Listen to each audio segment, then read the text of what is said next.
Hi everyone, this is Santosh Kumar. Welcome to Max Logicals. Already మనము integrations మీద ఒక 5 videos అనేవి చేయడం జరిగిందండి. అయితే 5 వీడియోస్ ఎవరైనా చూడకపోతే ఖచ్చితంగా చూడండి. అయితే ఇప్పుడు మనం ఈరోజు ఈ వీడియోలో ఏం డిస్కస్ చేయబోతున్నామంటే ఇంటిగ్రేషన్ బై పార్షియల్ ఫ్రాక్షన్ అండి. ఇంటిగ్రేషన్ బై పార్షియల్ ఫ్రాక్షన్ అండి. అంటే మనం ఇంటిగ్రేషన్ అనేది బై పార్ట్స్ యూజ్ చేసి ఏ విధంగా చేయాలో ఆల్రెడీ డిస్కస్ చేయడం జరిగింది. నెక్స్ట్ ఇంటిగ్రేషన్ సబ్స్టిట్యూషన్ మెథడ్ కూడా ఏ విధంగా చేయాలో ఆల్రెడీ చేయడం జరిగింది. మనం ఇప్పుడు ఈ 5th వీడియోలో మనం ఏంటి నేర్చుకోబోతున్నాం అంటే ఒక పార్షియల్ ఫ్రాక్షన్ని ఏ విధంగా మనం ఇప్పుడు ఇంటిగ్రేషన్ చేయాలనేది మనం ఇప్పుడు డిస్కస్ చేద్దామండి. అంతకన్నా ముందు మీకు ఒక 3 హింట్స్ అనేది నేను చెప్పడం జరుగుతుందండి. అయితే ఏంటంటే మనకి ఇక్కడ చూడండి, ఫస్ట్ మనకి ఇక్కడ ఏదైనా ఫంక్షన్ అనేది 1/ax + b ఇంటూ cx + dలో కనిపించింది అనుకోండి.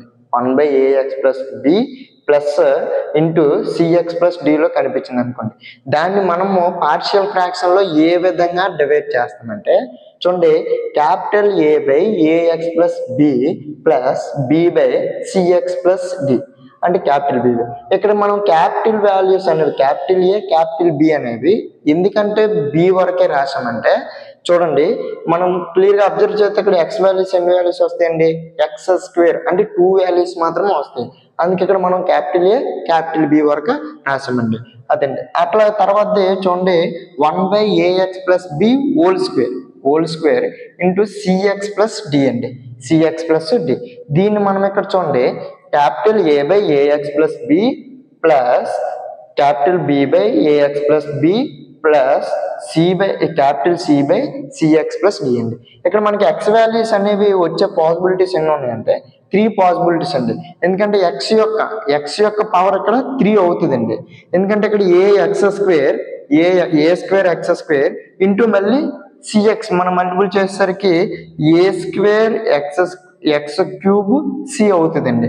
కాబట్టి ఇక్కడ x³ కాబట్టి 3 అనేవి మనకి ఇక్కడ రూట్స్ అనేవి రావడం జరుగుతుందండి. అట్లాగే తర్వాత చూడండి 1/ax + b cx² + d = a/ax + b plus bx + c/cx² + d అండి.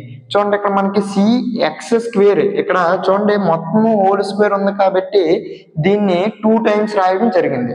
ఇక్కడ మనకి ఓన్లీ ఎక్స్కి మాత్రమే స్క్వేర్ ఉంది కాబట్టి ఇక్కడ bx + c అనేది రాయడం జరిగింది. ఇప్పుడు చూడండి మనం ఒక ఎగ్జాంపుల్ సమ్ అనేది డిస్కస్ చేద్దాం.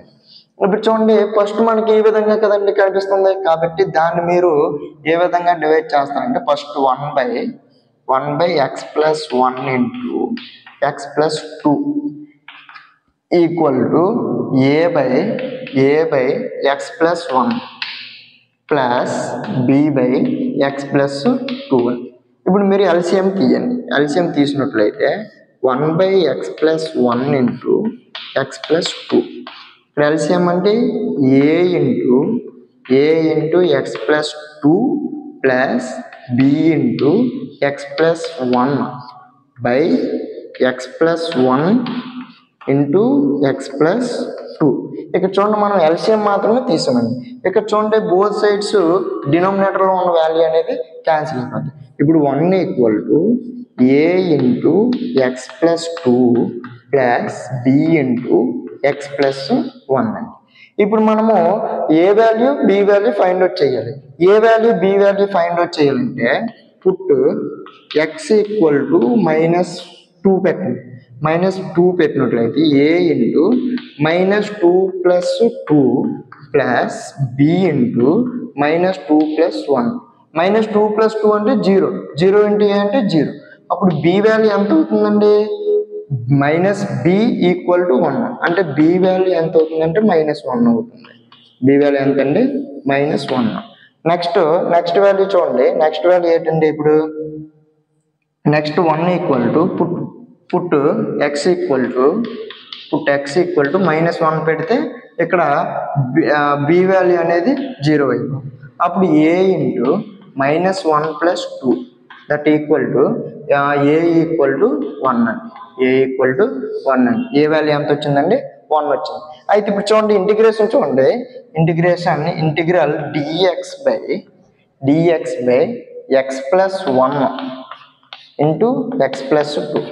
ఇప్పుడు దీనికి మనము బోత్ సైడ్స్ ఇంటిగ్రేషన్ అనేది అప్లై చేసినట్లయితే ఏ వాల్యూ ఎంత అండి 1/x plus 1 minus B value -1 కాబట్టి -1 ఇంటిగ్రల్ ఎక్స్ ప్లస్ ఎంత అండి ఎక్స్ ప్లస్ 2 డిఎక్స్. 1/x యొక్క ఇంటిగ్రేషన్ ఏంటండి log x mod x plus 1 minus log x plus 2. మనకు తెలుసు కదండి log a minus log b formula ఏంటండి log a minus log b formula log a by b. log a x plus 1/x plus 2 అండి. ఇదండి మనకి ఇక్కడ integration. మీకు ఏ problem అయినా మీకు ఈ విధంగా కనిపించినట్లయితే ఖచ్చితంగా ఈ యొక్క పార్షియల్ ఫ్రాక్షన్ అనేది డివైడ్ చేసి మనం చేస్తే చాలా ఈజీగా మనకి వస్తుందండి. Thank you for watching this video. Thank you to all.